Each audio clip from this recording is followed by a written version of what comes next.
Welcome to The Riff, where writer and investor Byrne and I discuss the major inflection points caused by technological change. Our weekly conversation covers the obvious and not so obvious ways in which markets and businesses will adapt as a result. Let's jump right in. Hey, Byrne. Last week, we talked about media. At the end of the episode, we talked about sort of tech target, trade media, business media. And I want to go deeper on some different media topics you've been writing about. So first, why don't we take a little bit of a historical overview? You wrote about how media was a great business for a brief period. Why don't you unpack why that was and then what changed?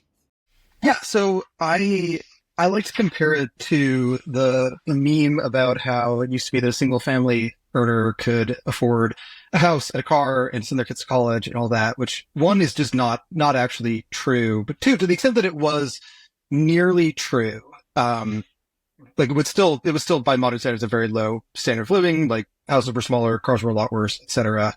But like the people for whom that was true in the 50s were generally unionized workers at big three auto companies. They actually did have a really, really sweet gig. They were paid very, very well. And the auto companies were enormously profitable. It kind of worked out for everybody, but that was a function of most of the rest of the world's industrial infrastructure having been destroyed. Like the U.S. was pretty much untouched, and the U.S. government had subsidized a lot of capital expenditures for manufacturing. So like you have this huge amount of capital, and then labor is a complement to that capital. You also sort of have a political consensus of, we do want to be pretty centrist. Like we need some level of safety net, some level of worker friendliness, because it's way better to have unionized workers voting for Eisenhower than to have non-unionized workers who are voting for the Communist Party. So, like a lot of circumstances had to kind of collide in such a way that yes, those workers were paid extremely well, but it was actually even within within manufacturing that the big automakers had very generous union deals. And then a lot of the people who were working at their suppliers had much worse deals and just a much more tenuous job.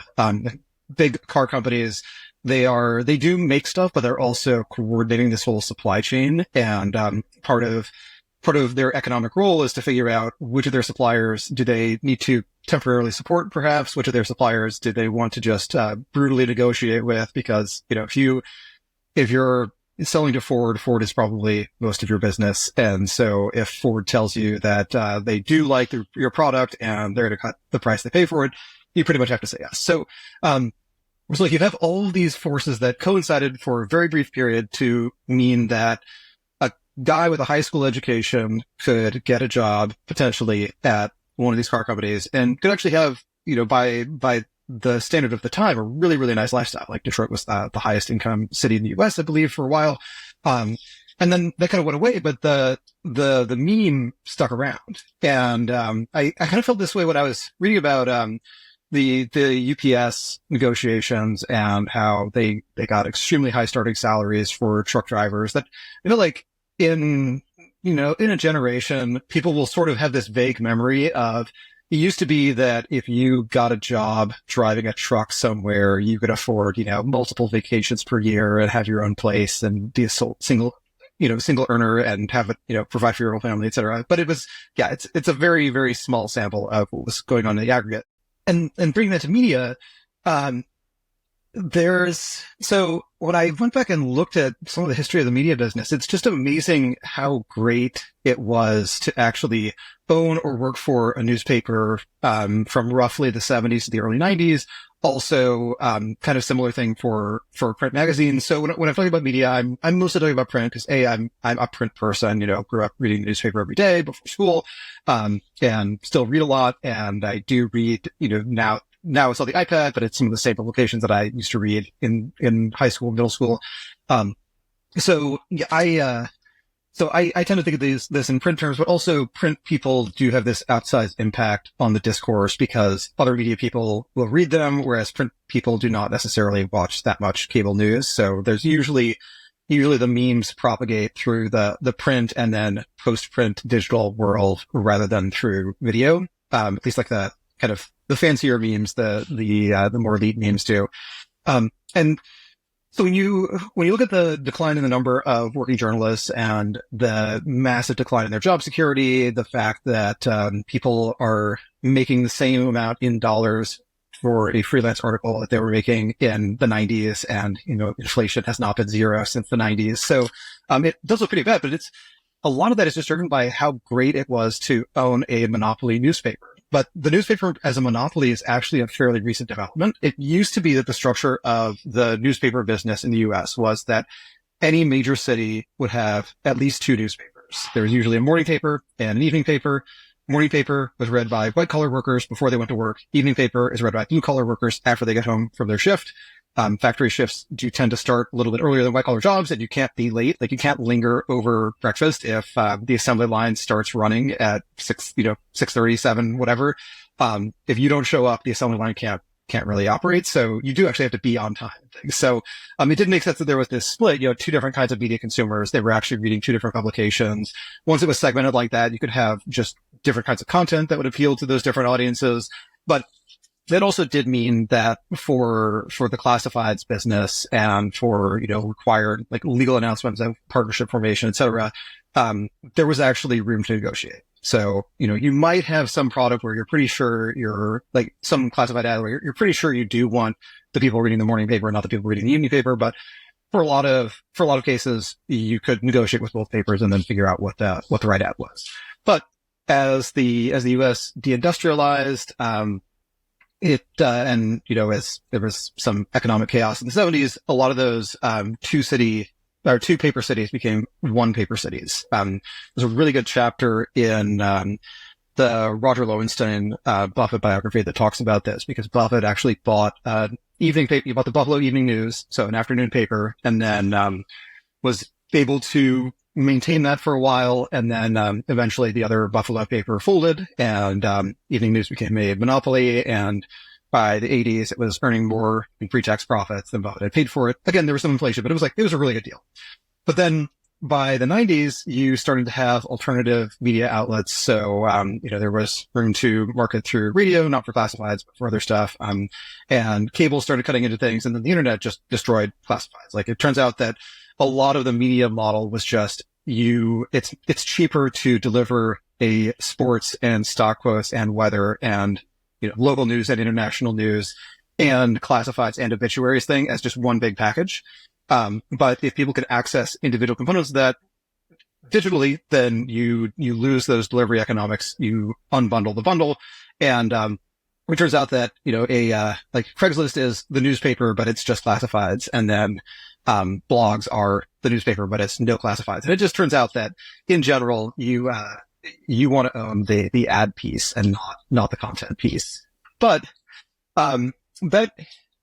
it's really not necessarily a stable equilibrium, but part of what I think it reveals is that there were just different parts of the overall bundle that it was just really unclear if they carried their own weight or not. So you can probably assume that a lot of them mattered, but if you didn't really know, if you own a monopoly, you don't, like, you could ask people which parts of the newspaper do you read, but you also know that people are going to lie and say that they don't read horoscopes, and they're going to lie and say they do read, deeply researched stories on tragedies that happened in other countries. So if you go by survey data, you'll probably overestimate just how much of the kind of high status stuff people care about.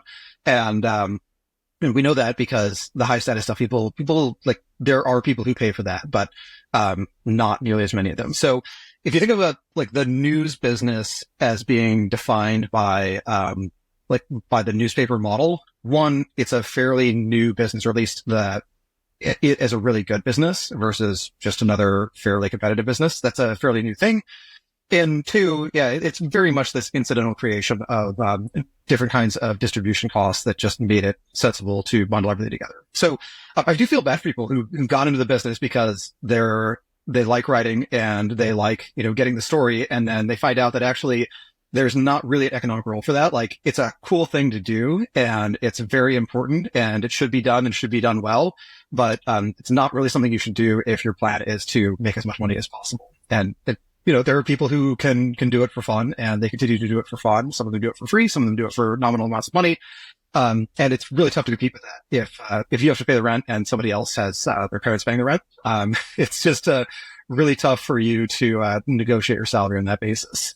So yeah, I do feel kind of bad about, I feel bad for people who just had extremely bad luck in getting into that business at the wrong time. But it does happen. And then that is one piece of the news business. Financial news is actually a totally different category. Like it is just not the same business as other kinds of news.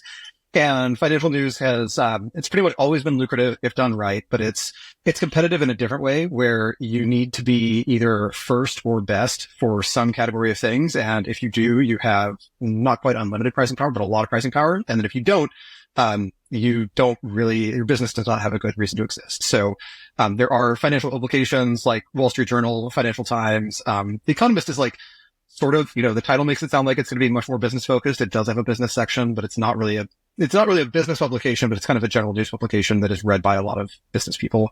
Those have existed for a long time. They've been good for a long time. And, they can be great businesses when done well. But even within that, it does turn out that the really lucrative part is often the raw data. It's like business news is almost lucrative in rough correlation to how boring a given piece of the content would be to someone who is not actively trying to make money at it. Like if you think of, let's say you're thinking about the oil, like the oil news business. And you could imagine doing one really thoughtful, deeply researched piece about the unmeasured emissions from these, leaky gas, leaky gas wells that, are still pumping, but barely. That is something Bloomberg did a nice story on a while ago. But then, another thing that you could produce, like another piece of content you could produce would just be like an extremely granular list of oil production and like where all the rigs are and who's drilling for what. And that latter one is probably one that you can sell for a whole lot more money than the deep, thoughtful piece. But you can bundle them together, and that's what Bloomberg does. So they do have content that is sort of to increase their surface area. It is also, a nice complement to the data business because the deeply researched stories do give people something to start actually looking into as an investment or as a business decision. But, not everyone wants to write about just business. And, if you don't want to write about business, your choices are often like do journalism or make money, but you probably can't have both. Yeah. Though you did also write about this idea of how, media fortunes are made when distribution changes, both through owning that distribution and through owning the kind of content that will become more valuable. So why don't you explain how media fortunes are made? There have definitely been extremely rich people who made their money in media. And so you can think of someone like Rupert Murdoch obviously comes to mind. If you want to count the Google people as ad people or Mark Zuckerberg as an ad person, then you have lots of media fortunes there. But there are more obscure people. So someone like Robert Maxwell, or John Kluge was, I think in one of the early Forbes 400s, he was actually number one. He controlled a company called Metro Media, which was, it started out with his winnings from a poker game, which he used to buy a radio station and then just compounded from there. And what those people tended to get right was they actually did buy they bought particular assets where competition was going away, or they happened to buy assets that would just, that would benefit from a secular change in how content was distributed. So, Murdoch, famously, he did a lot of newspaper deals early on and then made his own television network. And his view on television, I think, was that media was starting to fragment and that the increment of fragmentation was different in cable, where you go from 50 channels to 100 channels. And, channel number 100 is just not as interesting as the fifth channel, whatever it was, would have been. But it does slowly chip away at audiences. But in broadcast, because you need national content, the increment of change is you go from 3 networks to 4. And if you can create that 4th network and you own a lot of it, then do very well. So that was part of his bet. I think he actually bought those stations from Metro Media, or they had previously been owned by Metro Media or something. So a lot of these stories kind of tie into one another. But then another piece of just changes in content distribution was cable itself. And one of the things that cable did was it increased the value of long tail content libraries. And it also created an interesting dynamic where sometimes the content was valuable, sometimes it was the distribution. And if you could figure out over time which side was gaining power relatively or losing it relatively, then you could kind of time the market that way. So this is something that John Malone was really good at, where originally he owned the physical wires and, the actual physical cables, and, made money on that. But he did end up doing a lot of deals where, a cable network's content would be distributed through TCI, Malone's company, and then TCI would get equity in that network. So he was kind of hedging against the risk that if TCI distributes some kind of content, then it just becomes nationally important and everybody else needs to have it in their network too. And so he's getting some of the upside from that, from the extra distribution that happens after TCI has selected something. And then once just about every household has cable or can have cable, and once people are watching it all the time, then you start to have networks that are bidding against one another, and the content providers may have more leverage. So at one point, Malone spun off a lot of the content assets from TCI, and then he bought a lot of the stock in the content assets, and then did not keep as much in TCI itself, and the content piece did extremely well. There were some deals in the 80s where people realized that home entertainment meant that there was a longer tail of content consumption, that, if a movie came out in, 1965, there was just not a great aftermarket for that movie. Like, there was not really a way people could watch it at home. It generally did not go back into theaters, although Disney had some success doing that from time to time. So the movie might end up showing on some broadcast network at some point, but it was really, if you have three big networks, you have 72 hours of programming per day, and that's it. So there's just not a lot of room to monetize it. But once people had, VHS, there was some room to sell some of the old content to them. But actually the pricing on VHS for purchase was pretty much designed to make sure people didn't do that, so it wouldn't compete with theaters and TV too much. And so someone like Blockbuster could buy VHS tapes and then rent them out and, make some cash flow from that, and could afford to actually pay for them. But the actual VHS tapes originally, it was just not really priced for home consumption, but DVDs definitely were. So DVDs did mean that all of these old content libraries were valuable. Meanwhile, the proliferation of cable channels did mean that you did not have just 72 hours of programming a day. There was actually like a, infinite inventory of programming. So as long as there was something that somebody would want to watch, and as long as the channel in question had some way to find that person, or that person had some way to find the channel, really, it actually made sense to own these older movie libraries. So, there were some deals done in the 80s and 90s, and actually even more recently, where the big driver of the deal was that there's this old content library and the content is still worth something. And now there are more ways to actually convert this theoretical value into immediate revenue. So there's actually another piece of that, which is, that when distribution is changing, at first the people who make money from it are the ones who just understand the distribution model really well. And then over time, once that understanding gets commoditized, you do actually see the content become more valuable again. And I think the classic story there is BuzzFeed versus the New York Times, where there's this internal New York Times memo that talked about how BuzzFeed actually got more traffic than the Times from some New York Times piece, because BuzzFeed managed to package it, make it really viral. They blasted it out on social media. They kept recirculating it. They had it as a recommended link on their site. And so they actually ended up sort of, not really stealing the New York Times revenue, but definitely getting the New York Times story better distributed. So, the Times actually took that to heart, and they realized they do have to get good at social. They have to get good at search, and they did. And once the New York Times and BuzzFeed are roughly equally good at gaming the Facebook algorithm and getting stuff to trend on Twitter and making sure that it ranks well on Google, once they're equally good at that, then it's a question of who has better content. And the New York Times won that one. Like they did in fact have better writers than BuzzFeed News. Now BuzzFeed News no longer exists. So they they were able to win that one.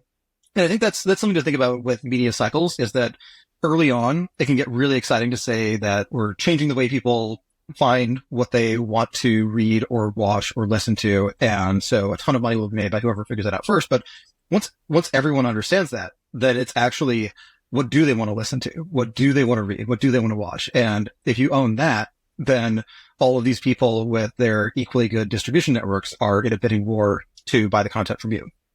You can actually view Netflix's current evolution as sort of indicating that we are at this point where streaming is maturing, but streaming distribution is a little bit different, where it, like, the scale economics are just much more powerful. And it is like Netflix is the default high bidder for pretty much any piece of good content.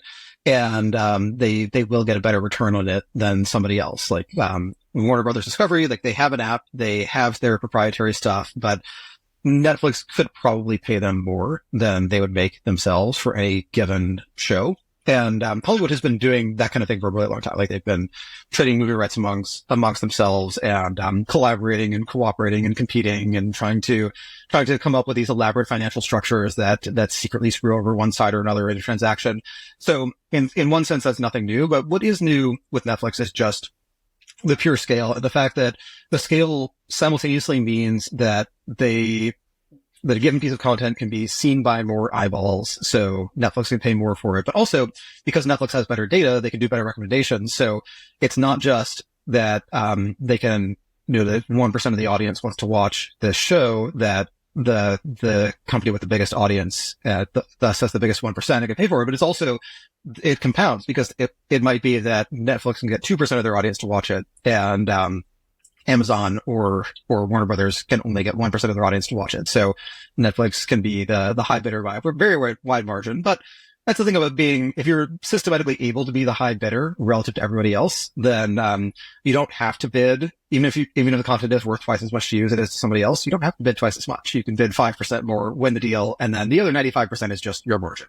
So that brings us to the layoffs. There've been massive layoffs recently, and one thing I'm wondering, well, I want to hear your general thoughts on the layoffs, but why don't more journalists try to become business journalists? I.e., if you can get information that will help move markets in some way, or move, a purchasing decision or investment decision, or some other kind of decision that has dollars attached to it, there's lots of ways to make money.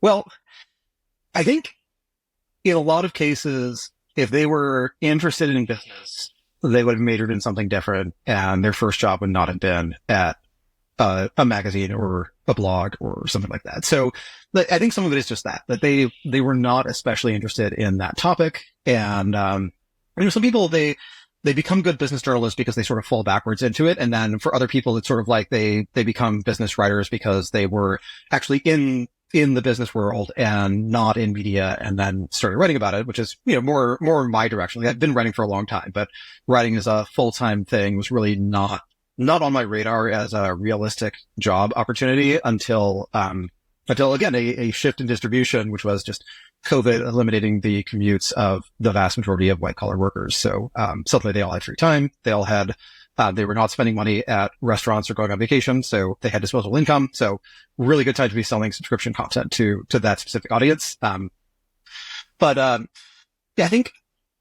I think they just don't find business as interesting as I do. And I find it really interesting. I guess you could, like, there are other categories that do pay reasonably well, or can pay reasonably well, like sports media. It remains lucrative because the live shows, like, there are people who just will insist on watching a game live. And so you have pricing power if you have the rights to the game. And there's a lot of ancillary stuff that, the owner of those rights can do to improve the size of the audience. And, so it's a loyal demographic, and that is certainly valuable for advertising purposes and subscription purposes. But, I wouldn't, if the diff stopped working out as a business, my first thought would not be, well, I'm going to learn the rules of basketball and just write about basketball for the rest of my life, because maybe that would be lucrative. No, I would probably do something completely unrelated if this did not work. Maybe now let's get to layoffs more broadly. Like, is this just the beginning of the end, or, just way more to come, or how do we think about this? It's not the beginning of the end. It's the beginning of the year. Nobody wants to fire someone 3 days before Christmas. So layoffs always drop in December, and then and that's also when companies are finishing their annual planning process. So they have figured out their budgets, and then they come in January, budgets have been reset. A lot of times, like they will know by December that they're going to be laying people off, and then they do it in January. So, layoffs, I think if you take the run rate, last time I looked at it, the January 2024 layoff run rate was about, 1/3 of what it was in January 2023. So, there has been a pretty stark decline actually in the level of layoffs. What I think has changed is that, AI has changed a lot of things in the last 12 months. And one of the things that's happened is when you think about how a company executes an AI strategy, they have to, it's not something where you can launch an MVP in a week and then see if customers like it. Or if you can do that, it's usually you're launching something that will be a free ChatGPT feature in a couple months. So you have to really know what you're doing for that to be your business model. But if you're doing something serious in AI, you generally have to have a research team, have them actually work on building models. You spend a lot of money on hardware, on GPUs. You actually have a lag time where you know that the model is improving, and you can probably generally have a sense of how good it'll get. But there's a long time where they are training the model and it hasn't been released yet. And one thing that means is just there's a lag between making the decision to spend money on AI and then actually having a product. And there's even a lag between making the decision to spend money and being able to start developing some product. So what I suspect has happened is that a number of companies have made the big fixed AI investment, like they've made their big push in that direction. And that perhaps their original plan was something consumer facing, something user facing, but they have concluded that that's actually a really tough market. Like the consumer facing AI stuff, a lot of it is really impressive, but you have this small cohort of products that have just totally changed the way people do certain things. Like ChatGPT has changed a lot about my research process and my programming, and then code completion tools, Copilots, Readable of AI, things like that have changed the way that I write programs. But it's a lot of the other user facing AI products. They were a cool gimmick for a while, and then people forgot about them. The churn rates on these are insane, and the fixed cost is non-trivial. So you really can't sustain very high churn plus low margins plus high fixed costs for very long. But a lot of companies, a lot of their proprietary unique data is internal. It's what are the emails they've sent internally? What are the metrics that they track within their business, and how can they optimize those? And that is actually amenable to throwing GPUs and AI researchers at the problem, but just asking them, make this 1% better. And so when you look at some of these layoffs, a number of them have explicitly cited AI, or they are implicitly about AI. Like the people getting laid off are often people, like Duolingo explicitly said that they can get good enough machine translation much more cheaply. They just don't need as many freelance translators. In Google, I think they indicated something about how AI was increasing the sales team's efficiency, and AI in sales has been just an interesting phenomenon to watch. Like it's mostly visible when the LLM spits out something wildly inappropriate for the cold email and someone posts it to Twitter, but it has probably just increased the amount of cold outreach that one person can do. So if they're spending less time on cold outreach, they're spending more time actually talking to the good prospects. So they are more efficient. And, especially at Google scale, there is in the end a finite number of potential advertisers you can reach out to. So if it becomes 10% more efficient to get those advertisers on the phone, then, you probably need about 10% fewer people. So I think that there is some fungibility on the AI investment between using it to increase revenue and using it to decrease OpEx, and that the increased revenue part is just a lot scarier than it was when companies committed to spending a lot on AI. So the decreased OpEx part is where that wins, and the biggest component in OpEx, unless you're at a steel mill or at an AI company, the biggest OpEx component is almost certainly your personnel expense. Hey everybody, Erik here with a word from our sponsors. Real quick, what's the easiest choice you can make? Taking the window instead of the middle seat, outsourcing business tasks that you absolutely hate. What about selling with Shopify? Shopify is the global commerce platform that helps you sell at every stage of your business. Shopify powers 10% of all e-commerce in the US, and Shopify is the global force behind Allbirds, Rothy's, and Brooklinen, and millions of other entrepreneurs of every size across 175 countries. Whether you're selling security systems or marketing memory modules, Shopify helps you sell everywhere, from their all-in-one e-commerce platform to their in-person POS system. Wherever and whatever you're selling, Shopify's got you covered. I've used it in the past at the companies I've founded, and when we launch merch here at Turpentine, Shopify will be our go-to. Shopify helps turn browsers into buyers with the internet's best converting checkout, up to 36% better compared to other leading commerce platforms. And Shopify helps you sell more with less effort thanks to Shopify Magic, your AI-powered all-star. With Shopify Magic, whip up captivating content that converts, from blog posts to product descriptions. Generate instant FAQ answers. Pick the perfect email send time. Plus, Shopify Magic is free for every Shopify seller. Businesses that grow, grow with Shopify. Sign up for a $1 per month trial period at shopify.com/momentofzen. Go to shopify.com/momentofzen now to grow your business no matter what stage you're in. Shopify.com/momentofzen. In terms of where things are going, do you think that investigative reporting, or some of it that we're accustomed to, there's just not going to be an economy for it? Or is it just going to be done in a much cheaper way? What do you think happens? Yeah. So, investigative reporting, I wrote a piece on this a long time ago. And, I think the punchy conclusion is, if you want to do investigative reporting, you need to like billionaires, because there are two ways billionaires make it happen. One is they say, wow, your magazine only loses $10 million a year. That's like my third most expensive hobby. So I'm going to buy it. And you just keep doing what you were doing because I'm nostalgic for this magazine. So that's one way that you get billionaires funding investigative reporting. It does mean that they can't it's a lot harder to do investigative reporting on the billionaire or the billionaire's friends or people who remind the billionaire of himself. This was actually part of the LA Times story, was that they were writing about someone. They were writing about someone who was just biographically very, very similar to the owner of the LA Times. He didn't really like that. And so he had some disputes with the editor. The editor ultimately left. So that's one part of the billionaire to good investigative journalism pipeline. And the other part is that, so there was the reason I wrote about investigative journalism years ago was that, Mother Jones did a really good story on for-profit prisons. It was a long investigation, and they spent a lot of money on it. Someone worked full-time on it for, I think, many months, and was actually embedded in the system and things like that. And I think what they said was that they got like $5,000 in subscriptions or donations or something, and that it was actually a money-losing proposition for them. But when that story came out, the big publicly traded for-profit prison company stocks dropped like 30 or 40 or 50%, something crazy like that. So if they had spent as much money on puts as they did on funding that journalist, then they would have been able to do like 50 such stories with the profits. And I think that is legitimately true. And it is a legitimate motivator of deep investigative journalism, is if you can make 50 times your money in a month on puts, then you are extremely motivated to find every bad thing that a publicly traded company has done, put together this bulletproof report on it, and then blast it out.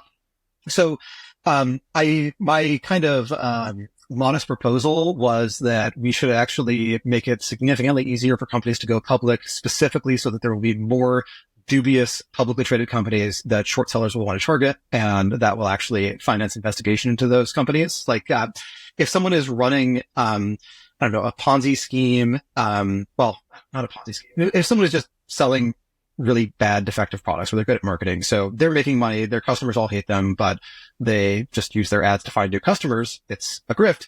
That can be annoying, but if it takes many months to actually investigate it and figure out what they're doing and find all the evidence and track down someone who will say on the record what was going on, or will point you to whatever documentation you would need to actually prove that they are really up to no good, it may just not be worth it for someone who's motivated to do that. But once that company is publicly traded, it's definitely worth it. And so it will get done. So in that case, it's again, billionaires paying for investigative journalism. It's just, there are fewer layers of intermediation there, because they're paying you to find stocks that will go down really fast so they can short them. But it is kind of the same deal. Like, it does kind of make sense of the abstract that like we all want this stuff in theory, but most of us don't do it. Like most of us do not spend many months investigating someone or some organization that may or may not be up to no good. People like to do kind of drive-by assessments. You see this a lot in just Twitter discourse on various misdeeds by various people, is that a lot of it is extremely superficial. You find the one thing that looks like a smoking gun because you've stripped out all the context, and you say it, and it confirms the biases of everyone who agrees with you. And then when people disagree with you, that confirms your biases about them too. So everyone kind of enjoys that. It's just less fun to spend a really, really long time trying to answer a question where the answer may turn out to be boring. So you need some way for people who want to do that to get paid. And those are two billionaire centric ways to do it. So yeah, I think, if you do care about investigative journalism, you probably should advocate a lower top marginal tax rate and more favorable tax treatment for capital gains. Yeah. Unfortunately, journalists don't seem to love billionaires too much in terms of wanting to curry favor with them. It's interesting. I mean, zooming back out and touching on something we discussed last week, I might ask you for some advice again. Of course, I'm trying to build to make a fortune in media. I'm doing for people who missed the last week's episode. I'm doing business media, podcast first, but expanding to other formats, trying to help people make better investment decisions, purchasing decisions, or just get better at the craft of their job, whether it's HR, finance, or something else. Definitely inspired by sort of the industry dive niche business approach. But I don't know if I'm really taking advantage of a new distribution channel. And I'm not sure if I'm owning content that will get more valuable with time. So I'm asking myself, after hearing this, hey, should I be doing something additional or different? If you were me and trying to make a fortune building a media empire, how might you think about it? So different kinds of content do have different expiration dates. And I did make the deliberate decision with my newsletter that I'm not averse to writing about things that just happened. Often those things are interesting, but I did want to write things that I think will be as useful or more useful a year from now, 5 years from now. Eventually they'll all be just of historical interest, and no one will be 50 years from now reading old issues of the Diff to get insights. Like everything will either be common knowledge or wrong or irrelevant over that time period. But, that is something that I aim for. And so one of the things that means is that when I'm writing about some emerging event, I'm trying to put it into some context of why is this thing happening now? Why do things of this nature happen? Does this actually challenge some other theory of the way the world works? And so it is sort of, I guess you could view it as sort of the Harvard Business School case study approach, where like the point of a case study is not that you went to Harvard and you learned all about like the rise of the Cuisinart. No, the point is like you learned about how durable goods businesses work and how distribution to retailers works and how to manage a supply chain and how to move that supply chain to places with cheap labor. And then what are the obstacles to that? And those things are more generalizable. So I think that's probably the thing to emphasize is like, what are the generalizable conclusions? And then what are some ways that this particular story, interview, anecdote, whatever challenges your mental model? So I suppose that's what you're doing right now is like, you have the mental model of I could build a media company and it'll be a good media company. And then, it turns out that there's like this broad model of media where actually this particular category is more challenging than it looks. And, it's harder to get an edge. It's true that the really profitable thing to do is catch a distribution medium when it's early, always be slightly better than everybody else, and then sell right before the distribution part gets commoditized. And ideally take that sale, roll that money into content, and then you collect a royalty on everybody else getting better distribution and then paying you for your content. Like that's the dream. A few people have pulled it off. They're all very, very happy. Some of them are very lucky. But not everybody can do it. And it does require a lot of luck. Like if we're talking about this as a general mental model and then we try to apply it, well, the first thing to say is like, if you and I are talking about some new distribution model, what reason do we have to think that it's early versus just like a brief blip that is going to go away? And those things are really hard to measure. Like there was like a podcast hype cycle in the mid 2000s. Like when we got the term podcast, it was because you would download the MP3 and put it on your iPod. we still call them podcasts, but we don't have iPods anymore. So there was a hype cycle, and then podcasts, they didn't quite die, but they just seemed to get a lot less attention after a while. I wouldn't be surprised if listener hours were just continuously ramping up from like 2005 to 2015 or something. But then podcasts either A, suddenly got big again, and it's not entirely clear to me why that would be, or B, there was some hit like Serial or something that caused people to write long think pieces on the rise of the podcast, and they were able to pull in lots of data on how big podcasts are and how much people are listening to them. But if you were looking at podcasts as a distribution medium, let's say in 2010, you could actually look at them and say, well, they peaked and then they disappeared, or they peaked and then they reached some steady state. It turned out that a lot of people still wanted to listen to the radio, so people want to listen to music, and the podcast as a medium was just not an especially big deal. And then you would have missed that next resurgence.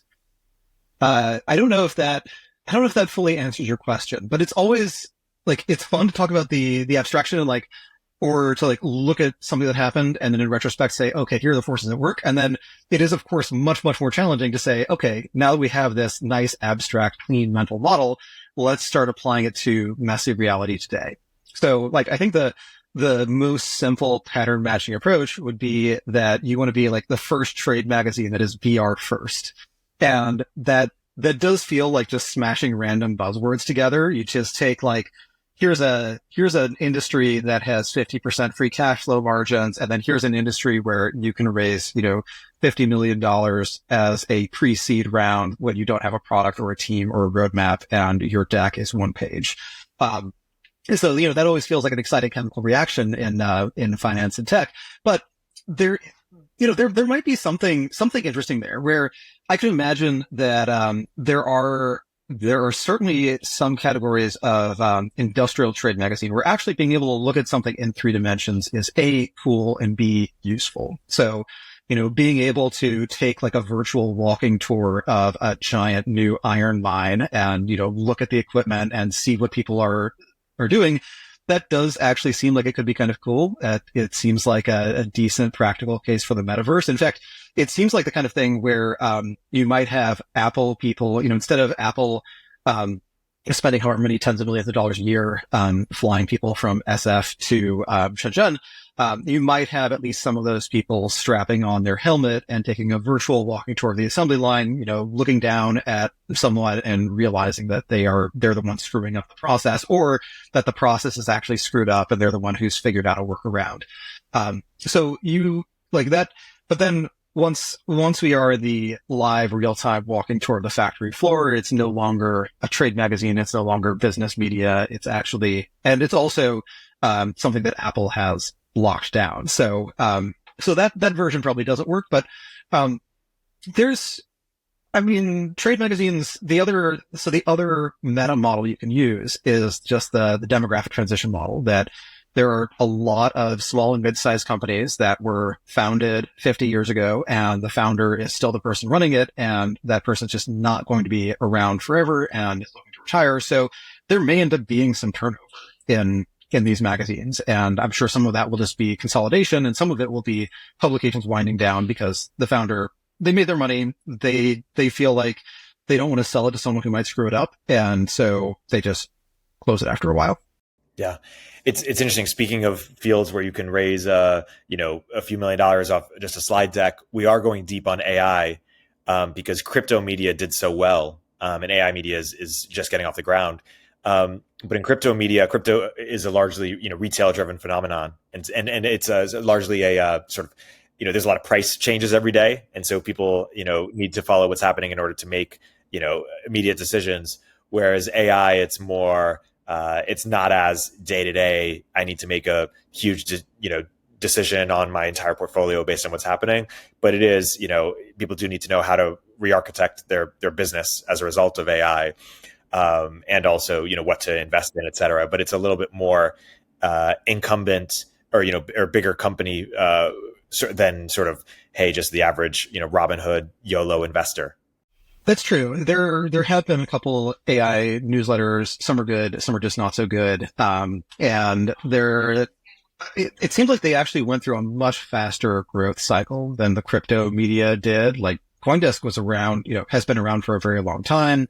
The block, is, newer, I believe, but has made some inroads. There have been a couple other publications out there, and, lots of people are writing about crypto independently and doing a great job of covering the space. So, but with AI, it did feel like there were half a dozen newsletters that just didn't exist before ChatGPT, and suddenly all have tens of thousands of subscribers. And some people have been able to flip their newsletter and just exit. And that's been awesome for them.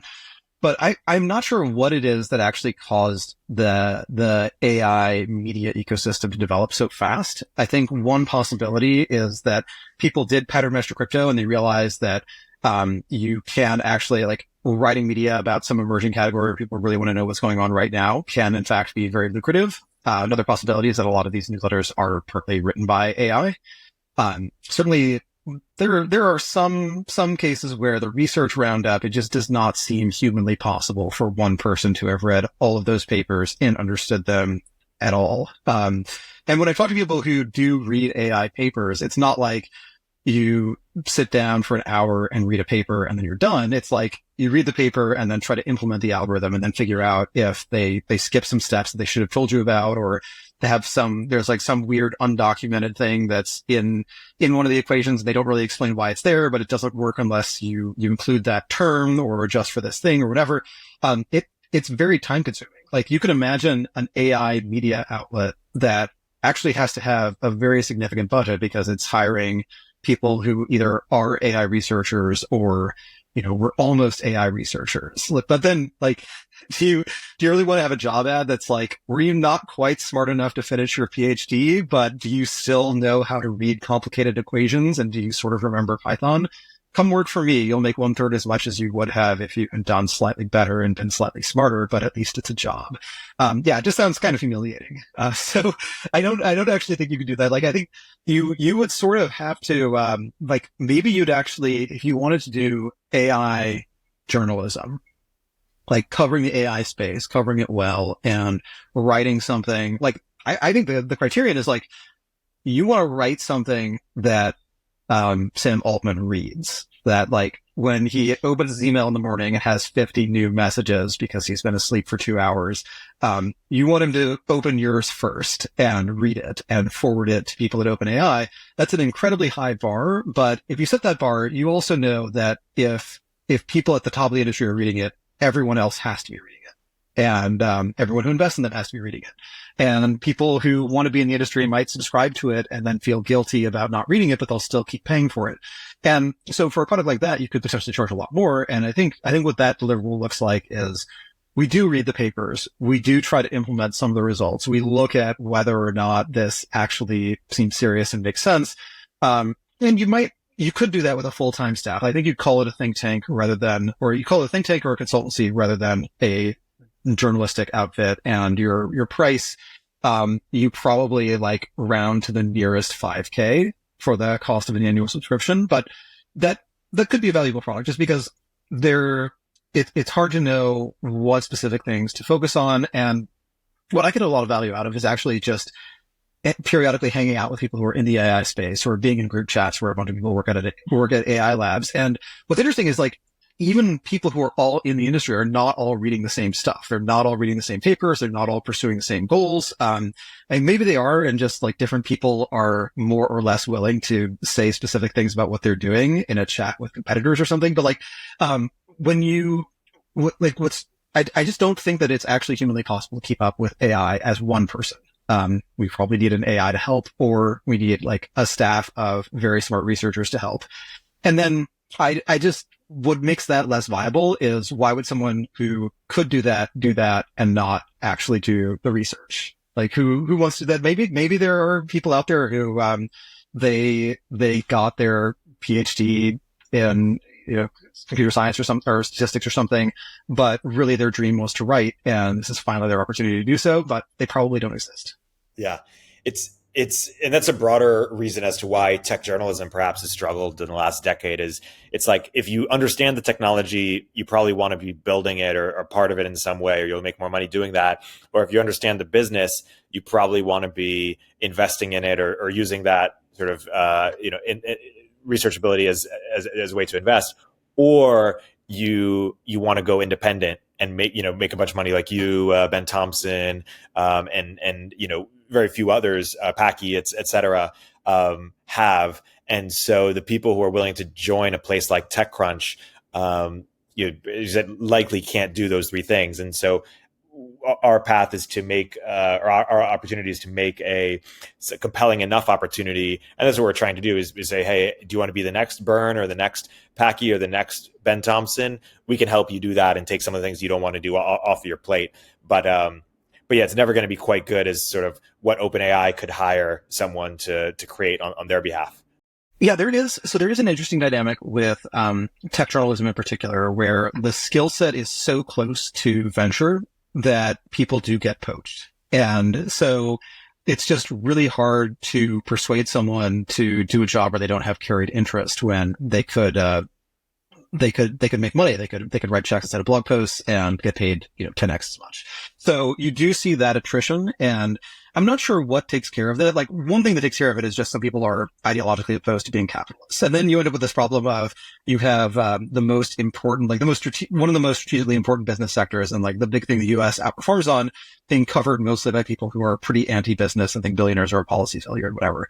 So that has some problems, but like it is just a fact of life that if you have a job that pays more in status than in money, it's going to select for people who want status more than money. And that means it's going to select against people who have like a standard conservative lifestyle where they buy a house and have kids. This was my modest proposal to even up bias in academia, was that you give every grad student and professor you give them like 20 times the normal child tax credit. You just have this massive subsidy for having a family while being a teacher. And you do it through the child tax credit because that way the schools don't have to change any of their behavior, and it doesn't affect their cost structure at all. Like, their decision is exactly what the decision would be before. And the bet there is that there is some attrition from people who leave academia because they want to make more money, specifically because they want to have a family. And those people are they're going to tend to be more conservative than the people who want to be single and live a life of the mind in a very big and expensive city where they have a tiny apartment, but it's fine.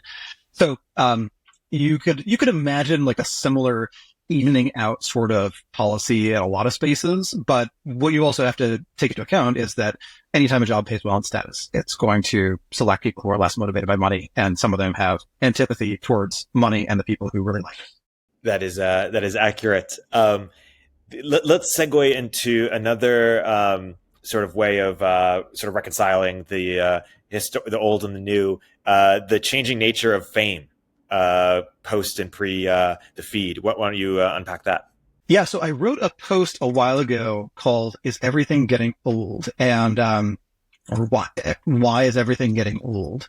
So someone replied and pointed out that one reason that celebrities in particular are getting old is that mass media used to mean that we all had pretty much the same celebrities. Like, if there are only a few radio stations, you're probably listening to the same radio station as somebody else. If there are only a few TV stations, you're watching the same stuff as somebody else, etc. And other kinds of media get marketed through the media. So if you are watching TV or listening to the radio, you hear the ads or see the ads for movies. So you're watching the same movies as other people. And that means we all kind of agree that particular people are very famous. But once you have algorithmic feeds, someone could be famous to you and not famous to somebody else. And this is like, some of this is just a fact of life for people who are over 30, is that you will hear about someone as like the most famous celebrity ever, and you think that they're just fictional. It's just implausible to you that this person is at all well known, but then it turns out they have millions of fans. So once we have these algorithmic feeds, like, we just don't agree on who is famous. And like, I cannot name a single K-pop star, but I know that K-pop is this absolutely massive cultural phenomenon, and that it's everywhere, and that there are numerous bands and they're all touring all the time, and the shows are wildly hyped, etc. So I my celebrity frame of reference is pretty much still stuck in the 90s and 2000s. And then it's other, like the more recent celebrities are people who the average person just doesn't necessarily know who they are. So like you mentioned some newsletter writers. I read them. I like them. I assume that other people in tech also read them and like them and know who they are. And that, if I say Packy invested in this, I don't have to say which Packy was it.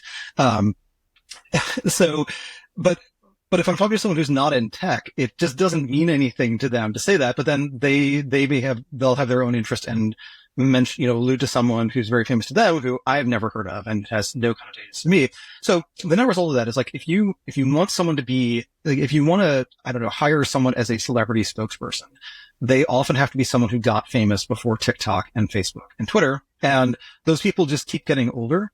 I almost feel like, Taylor Swift, being, I guess, quasi-engaged to an NFL star, it's like a merger in this declining industry that is still generating lots of cash flow. And so they're doing like the sensible consolidation where you put these two large entities together and there are synergies and things. Clearly very, very economically powerful right now. Because Taylor Swift is, as I think it was the Swedish central bank said, that Taylor Swift actually changed some of their economic fundamentals. So I think it was like there was like a slight inflation uptick because of a Taylor Swift tour or something like that. So, so those will probably just be the famous people, for, until they die. And then because AI is getting good at replicating people based on videos and, audio clips, they may become the famous people even after they're dead. Like they could be, the way that, like this happens with religious texts, for example, and it happens with like the founding fathers where we're not making any more founding fathers. Like you can't get into that category. Once it gets solidified, once it fits some particular role, you just don't get any more of them. Once a holy book is written, you tend to not have very many prophets because if you have an additional prophet, then you have to figure out if you're going to rewrite the holy book. And does every single adherent to this agree that this, this new addition to the book is actually legitimate and not heretical? Probably not. So you end up with schisms.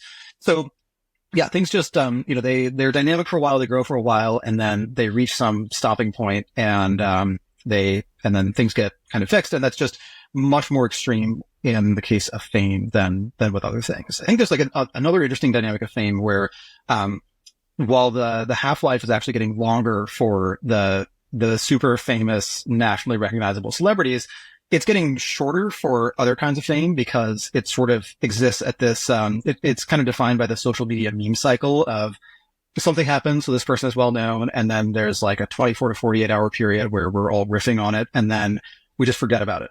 And so there are these brief spurts of fame, but it's just not enough time to sign a celebrity endorsement deal before you're no longer famous. You're just someone who once tweeted a banger or once made a funny video. Yeah. The, maybe as well put, maybe lastly, we could focus on, the piece you just wrote, which is the business cadence case against every company is a tech company. Yeah. So this was, partly prompted by the fact that Fossil, the watch company, is getting out of the smartwatch business and going back to just the watch business. And, I've always had a soft spot for Fossil because when I was at high school, I started researching stocks and pitching stocks to my dad and his broker. And at one point, Fossil was one of my pitches. I'd actually never heard of the company or, wasn't familiar with the products, but the stock was cheap. And so I pitched it. It did really well. I got a Fossil watch for Christmas that year. And it was like, it was, the first time I had made made a capital markets decision that resulted in me getting a nice watch. So, very, very special moment for me. So yeah, I've kept track of them vaguely ever since. And, so it was kind of, sad to see that hadn't worked out, but it reminded me that Intel had actually tried to get into the watch business at one point because, very early on they realized they make transistors. Transistors can be used to create a nice digital display on a watch, and they can do that better than anybody else. So they'll be the dominant digital watch company. And, if, other things had transistorized, digitized, and didn't really go back, so probably watches would do that too. And then what happened was they did that. They bought a watch company. They started making watches. And, what quickly happened was transistors kept getting cheaper. And so the digital part of digital wash became a very small portion of the cost and became a very, very small factor in whether or not consumers would buy it. The thing consumers actually cared about was, how does it look? It is a fashion accessory. And it turned out that Intel is really good at a lot of things. They are not very good at tracking and predicting and creating trends in fashion. And they're not especially good at distributing things to mall retailers and other retailers. So that was a very expensive mistake for them. They ended up winding that down. I believe one of the founders would always wear his Microma. So that was the watch company they bought. He would always wear his Microma as just this reminder that it is possible to, even if you're very smart, to waste colossal amounts of money in something dumb. But I think that there is like this broad metaphor where Intel was just operating at a different cadence, and they were good at different things. And then Fossil, they were used to being a watch company, used to being, not like high fashion, but it's a fashion business. It's about aesthetics, and it's about tweaking something just enough that it's clearly different and then selling it to someone who bought the previous version. And that's not, there is a little bit of that in tech, but usually when a company gets to the point where that's what they're doing, they're like tweaking the product slightly, moving things around and raising the price 20%. Usually that's the sign that one of their competitors or a startup is going to come in and destroy them. But with fashion, that's what you do and what you have to do. So it operates at a different pace, and you can't really mix two different paces within the same business. You either have people who are constantly waiting on someone, and so they're annoyed, or you have people who are constantly being pestered by someone and there are no updates, so they're annoyed. I also realized that this pacing thing, it also applies to when companies try to get into financial services. So GE Capital is like this cautionary tale about what happens when a company diversifies into financial services. So GE made originally appliances and things, but eventually things like gas turbines, medical equipment, power plant equipment, stuff like that, like really expensive capital goods. They realized that they could actually smooth out their customers' cash flows by lending customers the money to buy these products. And so instead of every 20 years, you spend, hundreds of millions of dollars refreshing your turbine investment, it's like every year you spend some money on interest to GE. And maybe if you could swap out one turbine and replace it with another one, and your financing charge goes up a little bit, but it's not like a huge capital expenditure. And meanwhile, GE had a huge balance sheet, good credit rating, and they knew what was going on in all of their end markets. And they tracked that very, very closely because they were obsessed with beating their earnings estimate. And it's really hard to do that if your demand estimate is off by even a couple percent. So GE was actually in a really good position to underwrite a lot of these loans. But once they started doing that, GE Capital became very profitable. Like it's, if you can borrow at AAA ratings and lend at more than, lend at a lower rating, but to someone who you're actually pretty confident is not going to default, that could be great. If you are borrowing short term and lending long term, there's a spread to capture there. So GE Capital became this really profitable business for them, and they expanded from, we're just like the strategic financing arm of GE to, we are just a really big balance sheet, and we're looking for ways to deploy our balance sheet profitably. And then in 2008, when funding markets froze up, it turned out that a lot of their short-term borrowing was just not getting rolled over. And then their long-term lending, some of it was in things that, there's just no ready market for, the last 8 years on a 25-year deal leasing a turbine to somebody. So, they ran into some problems, but it was partly a cadence problem. So if GE starts having quality issues, their customers tell them early, because a lot of times the quality issue initially shows up as, this is not performing perfectly reliably, or it's only at 99.9% efficiency and we're used to 99.95%. Like, you get a lot of early warnings because with big expensive hardware, there's a lot of built-in redundancy. There's a lot of monitoring. Like, people spend a lot on this stuff and they want to make sure it works right. And, the cost of labor is comparatively small. So you can put a lot of labor into making sure it works right and measuring how well it does that.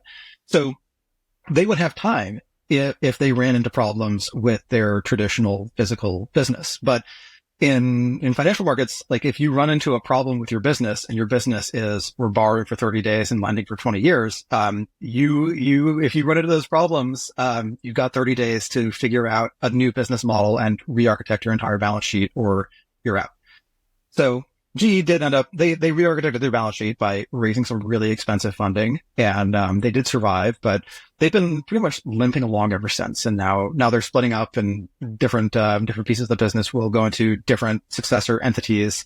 So yeah, it's not like the original vendor financing idea was a bad idea. Like, vendor financing can go very, very badly when demand is not there, but you can always finance your way into demand existing. There's this wonderful case study from the 1960s of Brunswick, the bowling equipment company, because they realized bowling alleys are really profitable, but the guys who want to start bowling alleys do not have enough money to start them. So Brunswick realized we could just lend them the money, and then they're selling access to the bowling lane, they're selling people beer, they'll make it back.